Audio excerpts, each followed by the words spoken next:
Well, hello everybody out there in YouTube land. It is Saturday night.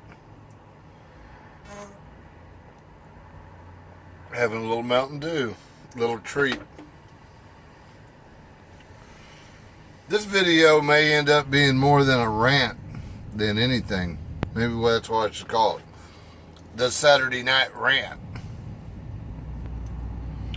I'm going to talk about something tonight that I feel like I need to address. Probably not going to make no big deal. Well, maybe 10, 15, 20 people will ever see it.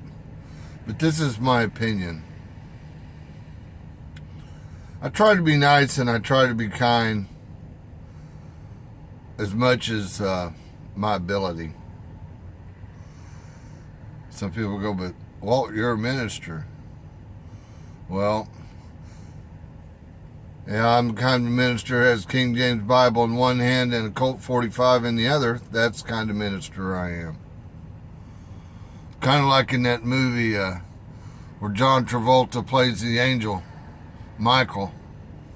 He said, but you're an angel. And he goes, yeah, but apparently I'm not that kind of angel. Well, apparently I'm not that kind of minister either.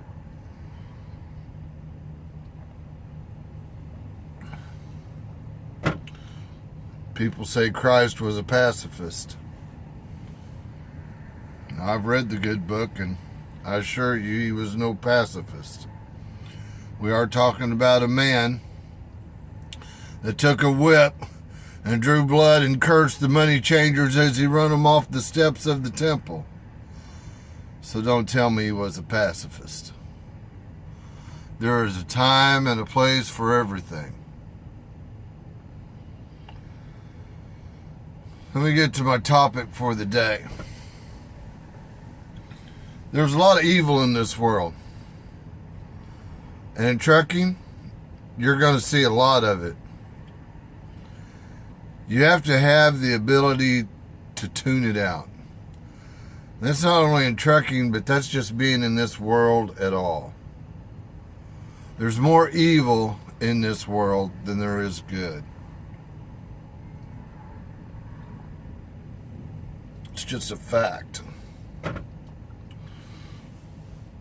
And you come to the end times where good becomes bad and bad becomes good, and you can't help but look around and see that we are in a time such as that. Now, I'm on a layover here. I was supposed to pick up a load this morning just about a mile down the road. I'm at a truck stop. I'm at the Pilot on the south side of Memphis, Tennessee. By the way, there's two little black gals next door that run a barbecue shack. Oh my God, that's good eating. I feel like a fat boy that's been locked in a cake shop overnight. Man, I am full. I got the full meat platter and I got a full rack of ribs to go with it. I was supposed to start a 3-day fast today. And then I saw that rib shack and went, well, we're probably going to have to start that fast on Monday. Let me get back on topic. The evil in this world.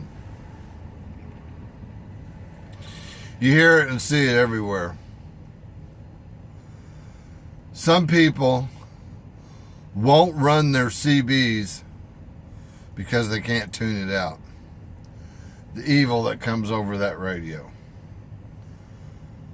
And what I'm talking about is the way just everybody calls everybody names and nastiness that they do all the time. And I don't know, they think they're cute or something.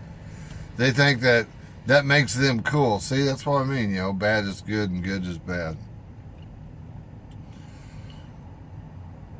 Calling each other names and all the like of it, it's just nastiness. It's not good, it's evil. And for some reason, they take pride in it.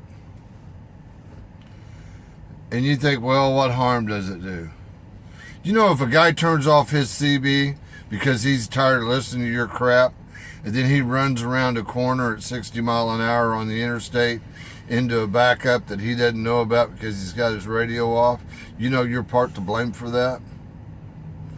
People just lost their lives, and you're partly to blame for it because you talk the way you do on the CB. Otherwise, he'd have had it on.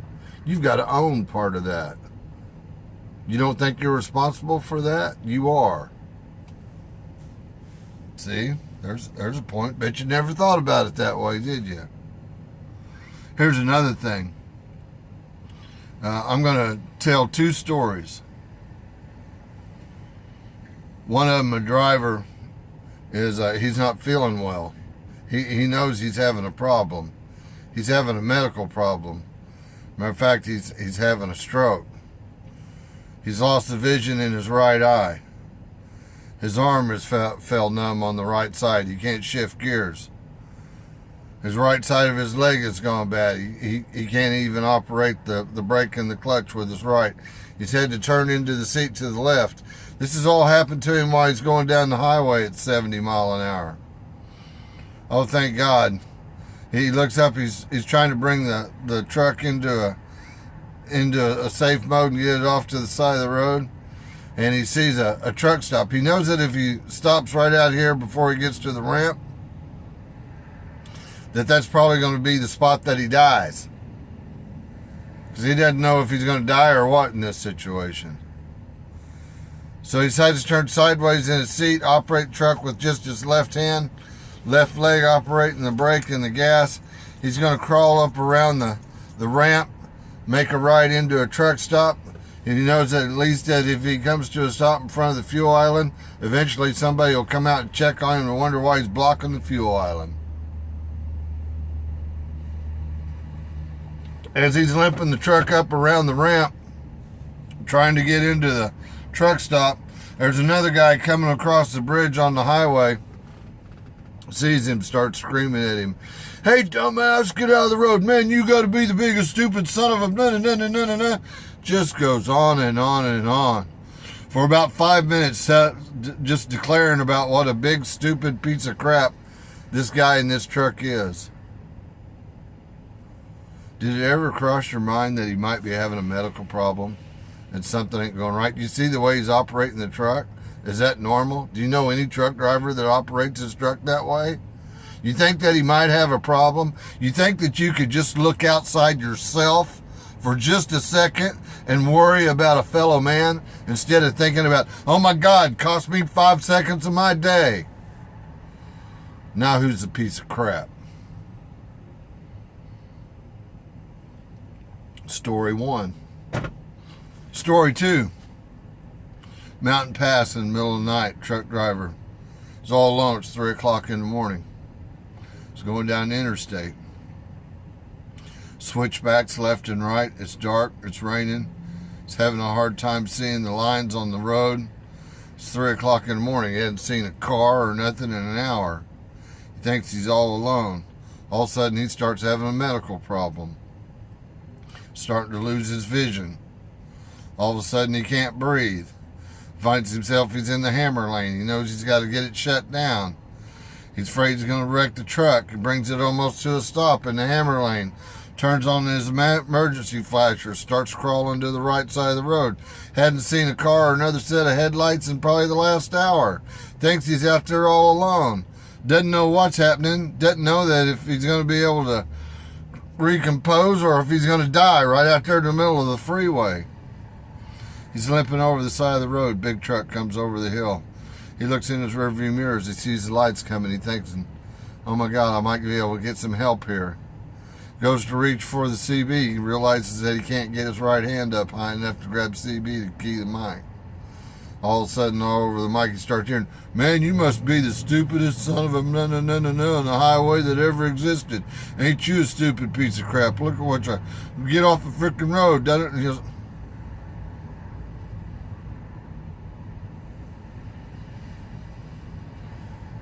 mighty dadgum proud of yourselves, aren't you?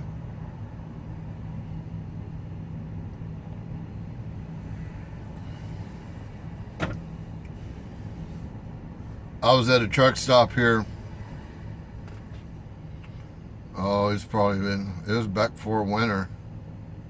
So it'd be about 4 months ago. Stopped at this truck stop. It was busy. It was packed. Everybody is 2-3 trucks deep at the fuel island. It's a 30-minute wait no matter which island that you take. I'll never forget what I saw that morning.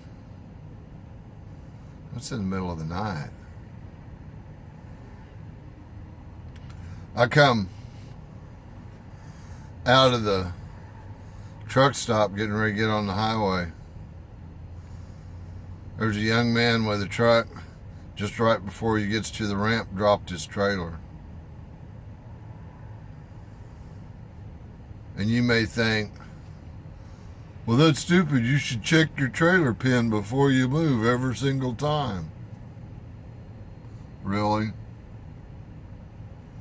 The world's gotten so bad that every time you leave your truck, before you climb back in it, you got to check your pin because some piece of crap thinks that he's God's policeman to the world and has a right to come up because you imposed or cost him a couple minutes out of his day. You have the right to pull a pin and jeopardize people's lives because what, he cost you 4 or 5 minutes out of your day? Are you serious? And you're proud of yourself over that?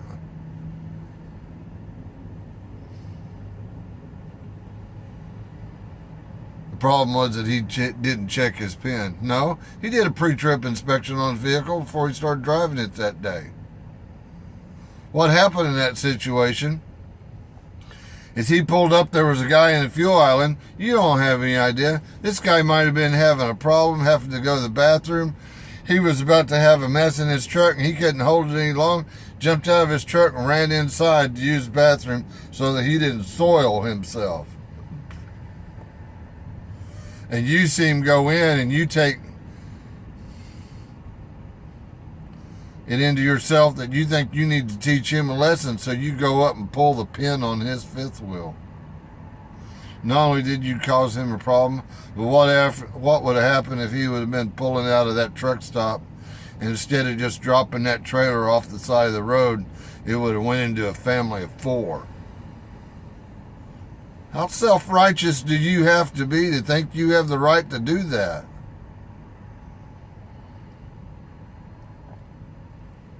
I saw a video today. YouTuber put up there. Didn't have to say his name. I recognized his truck. I knew who he was. He was videoing a guy that dropped a trailer in the parking lot there at the... And I thought, yeah, you're probably the piece of crap that pulls the pin because that's the kind of chicken shit thing you would do. You know, used to people were men. If you had a problem with a man, you'd walk up to him, get in his face, you'd state your piece. Now, you might get an ass whooping, you might give an ass whooping.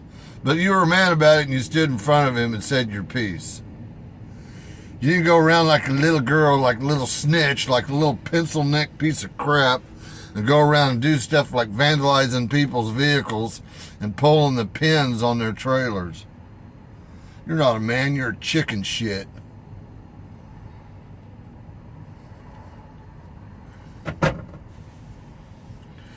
Probably don't hear me talk like this too much, do you?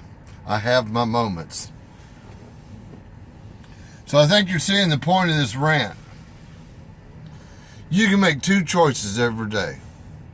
You can make a choice that if you're going to be loving and kind toward your fellow man, or if you're just going to be the biggest prick that ever walked. You get to choose. See, and that's something that I tell you about, people when it comes to a relationship with God. Doesn't matter if you believe in God or not. Well, it does, but the fact of the matter is, this doesn't matter if you believe in God or not. You're going to choose good or evil. You're going to choose. And you're not going to do it once. You're going to do it every second of your life. Like I always say, with every breath and every step that you ever take in life, you're going to choose good or evil.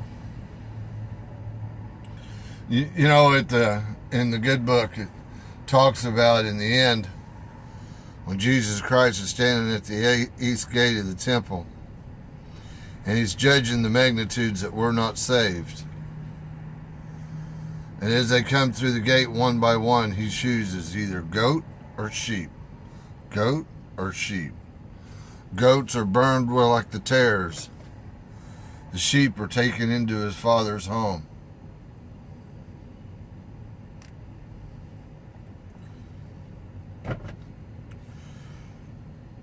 How does he make that decision? It says right there in the book. How does he decipher the sheep from the goats? Does he do it by the good deeds and what you've done to help other people and this, that, and the other? That's not what he says. It's not by works that you get to heaven, folks. Also tells us in the good book that when you read his word, the reason why you read his word is to write those scriptures across your heart. I got a lot of Christian friends that they like to memorize scripture and they like to throw that scripture in your face to make their point one way or the other. Let me ask you this, the day that you stand before God, do you think that it's going to impress him how much scripture you know? I assure you, it's not. The way that Jesus makes that determination between sheep or goat is he reads your heart. Did you write the words of your Father across your heart? Did you live it? Did you believe it? Did you breathe it? Did you share it with your fellow man? That's how he separates the sheep and the goats.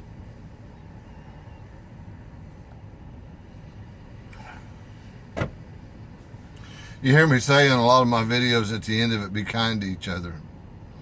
It's that simple. Quit thinking so much about yourself that you're so Mr. Perfect, that you're the narcissist, that everything in this world is about you. And quit looking at what is concerning you and start looking at what concerns the people around you, how you affect others.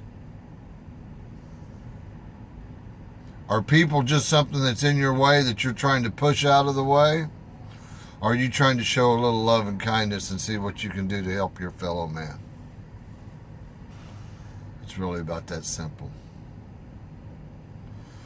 I've definitely gone on this rant long enough. I don't like to get preachy, because I am definitely not a preacher. You know, people say, well, you're a minister. Yeah, minister, not a preacher. Two totally different things. Number one, I don't have to answer to a church. I only got one boss, and that's all I can handle. So, I'm definitely no preacher. Tried to give me a church a couple times. I'd rather be shot in the head than be a pastor over a church. But that's just me. Maybe we'll get into that subject another day. God bless each and every one of you. Be kind to each other. Be nice to each other. I know the words that fell out of my mouth were not full of love and kindness today, but sometimes I just had enough.